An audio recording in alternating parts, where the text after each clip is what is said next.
Cinema কবে আসবে, কোন সিনেমা করছেন, বয়োজ্যেষ্ঠ আছে তাদের সকলকেই আসসালামু আলাইকুম। আদর আজাদ এবং অপু বিশ্বাস দুজনের নামও সরিয়ে দিয়ে শুরু। বিষয়টা কথা বললে মানুষ বলবে যে সাংবাদিক ফেস করছি না, ঝগড়া করছি। সো সবাই চুপ থাকতে হবে। ওকে, থ্যাংক ইউ।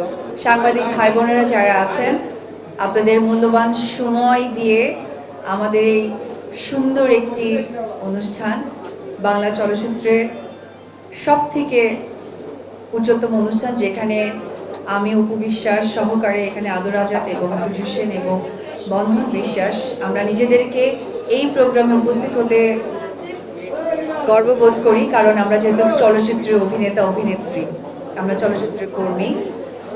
সো সেই রকম একটি প্রোগ্রামে আপনাদেরকে পেয়ে আমি আন্তরিকভাবে শুভেচ্ছা এবং উপস্থিত যারা বয়োজ্যেষ্ঠ আছেন তাদের সকলকেই আসসালামু আলাইকুম। সত্যিই ভালো লাগছে আজকে সাংবাদিকদেরকে ফেস করছি অন্যরকম একটা ভালো লাগা থেকে, কারণ সবসময় এই ক্যামেরার মানুষদেরকে পাই, তারা কিন্তু জিজ্ঞেস করেন দিদি আপনি সিনেমা কবে আসবে, কোন সিনেমা করছেন। তা আসলে আজকে প্রশ্নটা এইরকম যে আমি সিনেমা করছি, সিনেমাটির নাম সিক্রেট। আমার সাথে দুজন সুদর্শন নায়ক কাজ করছেন। অলরেডি যে নায়ক আপনাদের কাছে পরীক্ষিত এবং প্রত্যেকটা ফেস্টিভ ডেতেই তার ব্লকবাস্টার সিনেমাগুলো আসে এবং এত ভালো কাজ দিয়েছে, আই এম রিয়েলি প্রাউড। এখন যে হিরো আপনাদের কাছে অলরেডি প্রুভড, তার সাকসেসফুলি অনেকগুলো সিনেমা আপনাদের সাথে শেয়ার করেছে, আপনাদেরকে ফেস করেছে। উনি একাধারে একজন নায়ক, পাশাপাশি উনি একজন প্রযোজক, সফল অভিনেতা এবং আমার এলাকার মানুষ। আদর আজাদ এবং অপু বিশ্বাস দুজনের নামও সরিয়ে দিয়ে শুরু। বিষয়টা সত্যি খুব ভালো লাগার।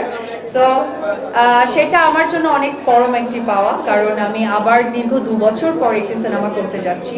সেই সিনেমায় আমি ওনাকে আমার সহশিল্পী হিসেবে পাচ্ছি এবং আমি আরও একটি খুব মানে লাকি বলবো, আমার পাশে যে নায়ক আছেন, যে মানুষটি পরীক্ষিত ছোট পর্দায়, বড় পর্দায় তাকে আমরা ওয়েলকাম করছি, কারণ আমি এবং আদর আমরা দুজনেই যেহেতু বড় পর্দার মানুষ, আমাদের শুরুটাই বড় পর্দা দিয়ে।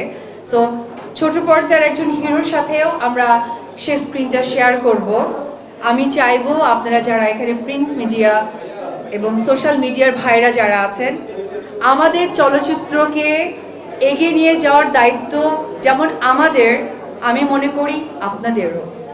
আমাদের একটি পজিটিভ নিউজ, পজিটিভ ভাইবস বাংলাদেশের লোকদের কাছে, বাংলাদেশের দর্শকদের কাছে পৌঁছে গেলে যে আগ্রহটা বাড়ে, সেই কাজটি আপনারা করবেন।